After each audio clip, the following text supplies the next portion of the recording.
Hello, Tumblr. So somebody requested that I do a video answer to some questions in my inbox, and I've got maybe 4 or 5 of them, so I figure that's enough, because I haven't really done one of these before, so kind of bad at them. First question is, and that creepy neighbor, which I don't think I got the rest of your message.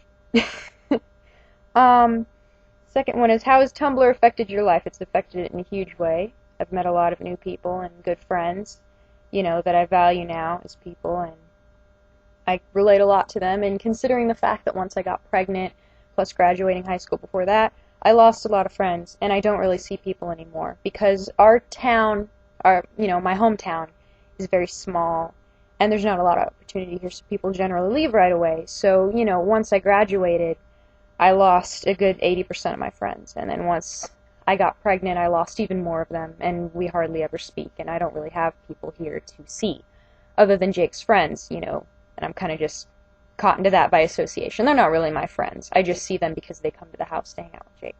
So Tumblr gave me somewhere to socialize with people who are similar to me, mothers, people with similar disorder, which goes to another part of the question, college students, people my age in general that are a little more intelligent than the average bear, generally, because people in this area are pretty repulsive because it's a big drug town and there's just a lot of hobos and crazy hobos. As a matter of fact, it's actually very entertaining. Well, not entertaining, it's kind of sad, but there's a lot of crazy people in town, a lot of druggies, and so there's not a lot of people here to socialize with that you would want to bring into your home.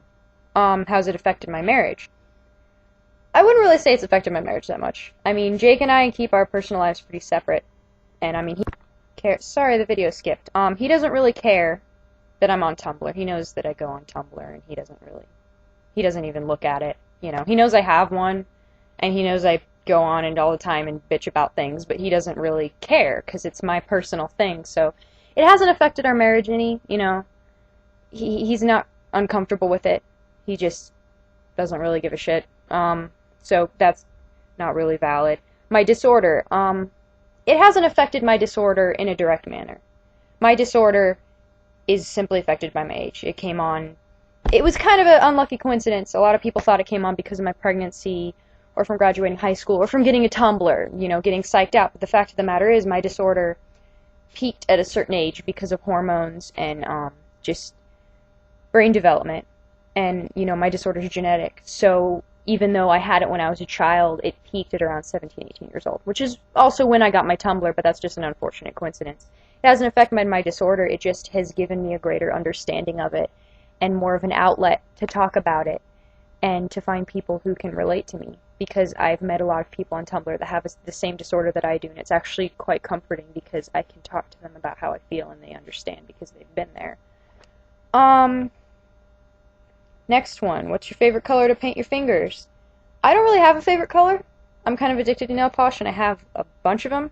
I'd say probably blues. I had this color for the longest time that was called Atomic, that was like this dark teal that I really liked. But I have all sorts of colors. I never really settle on one. And this is the same for my toes. I don't usually paint my toes because I'm really lazy. Want any tattoos? Yeah. Not right now. I'm kind of good with the whole body mod itch because I just got my lip pierced.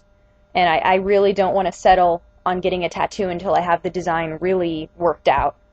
And I was going to get one on my wrist because right here on the inside of my arm I have this burn scar, which was from the first time that I self-harmed because of my disorder. And every time I would go into a depressive episode, there was a certain song I would listen to on my iPod by The Fray called Heaven Forbid. And there's a line in the chorus, and it says, "Heaven forbid, if you end up alone and don't know why, hold on tight, wait for tomorrow, you'll be alright." And I wanted to put "hold on tight, wait for tomorrow, you'll be alright" on the inside of my arm, because whenever I would start having another episode, I would look at that scar, because it would remind me of what happened to me and how bad I was back then and how far I've come. And so I thought if I got that phrase right next to it, it might help remind me of how much better I've gotten, and how if I just keep going, I'll be able to survive.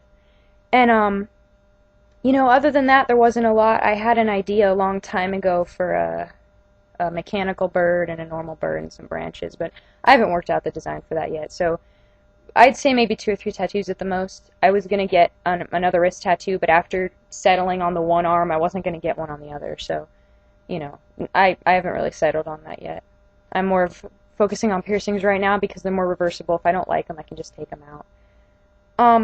I believe that was all the questions I got, unless somebody submitted any more in the time that I made this video, which doesn't look like they did. And I've been rambling for some time, so sorry about that. I'm a little long-winded. But, yeah, that's it. Bye.